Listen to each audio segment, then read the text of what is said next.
बहुत बढ़िया गीत गाओ जात बुंदेलखंड में। बिटिया जब जाती जो घर छोड़ के दूसरे घर जात बिटिया, बिटिया सोचत है उकात नहीं है कछु, लेकिन अगर बिटिया सोचत तो बाप की भी कछु सोच हो। देखो आपका है बाप भी सोचत बिटिया के लाने के बेटा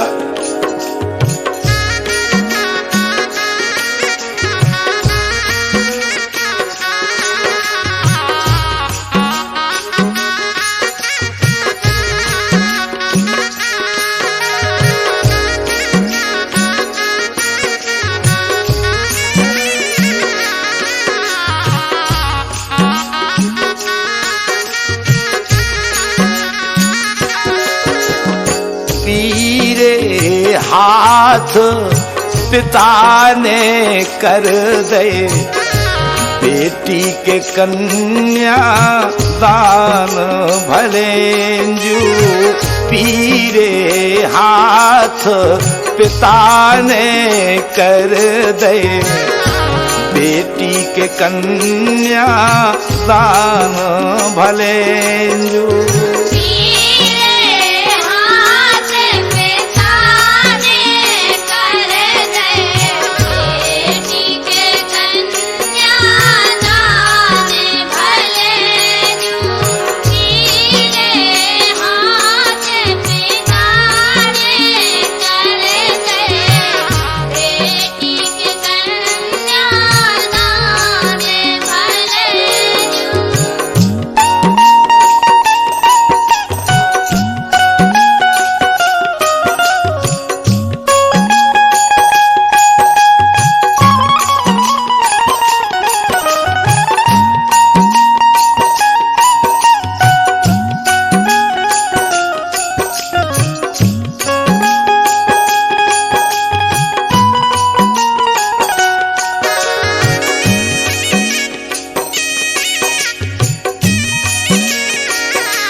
सोचत बिटिया को बाप आज हमारे भाग बड़े धन्य हैं। अगर आज बिटिया नहीं होती तो इतने मेहमान सब इकट्ठे होकर हमारे दरवाजे पे कैसे आती। देखो अपने भाग्य की सराहना करत बिटिया को बाप का है कि सकल बराती द्वारे पधारे। हाँ सकल बराती मोरे द्वारे पधारे सो कैसे करें सम्मान भलेंजू।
सोचत है बिटिया को बाप सोचत है आज हमारे भाग बड़े धन्य हैं।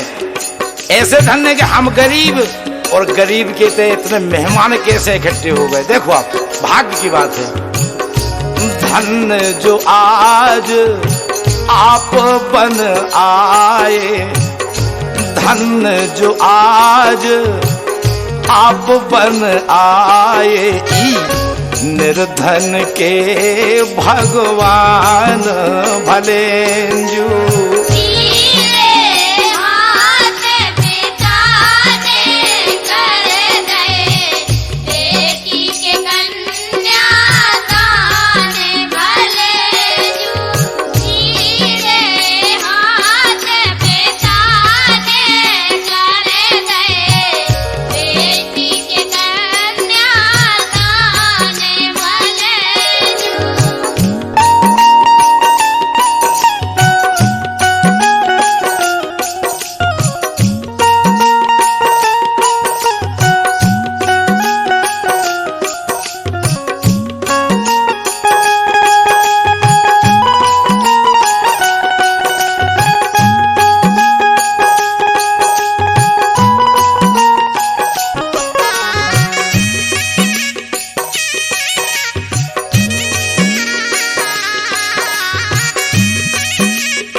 का है, बिटिया जब जाते घर से तो अपने समधी के सामने हाथ जोड़ के बिटिया को बाप कितनी अच्छी भावना रखा। देखो आप बोलो अरे एक विनय सुनियो समधीजू, एक विनय सुनियो समधीजू, जा बिटिया है नादान भलेंजू।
कहा था ही बात खिलाने बिटिया को बाप समधी साहब से, ऐसा करियो कि आज तक जब बिटिया हमारे घर में बिटिया रही और अब आपके घर में जा रही तो आपके सामने भी जब बिटिया ही रहा है, कि बिटिया बिटिया ही बनी रहा है। देखो आपका है बिटिया समान जान के, बिटिया बिटिया समान जान के, बिटिया बिटिया खदैयो ज्ञान भलेंजू।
कहा थे बिटिया को बापू,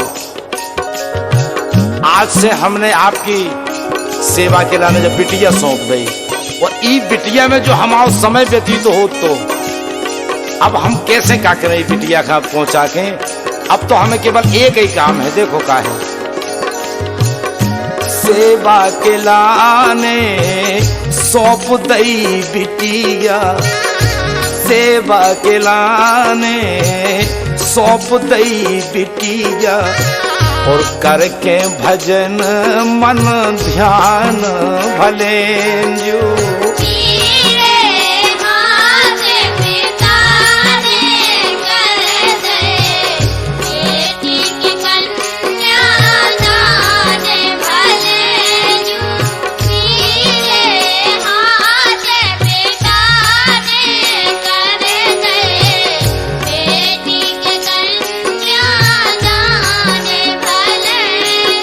और पीरे हाथ पिता ने कर दे बेटी के कन्या दान भलेंजू।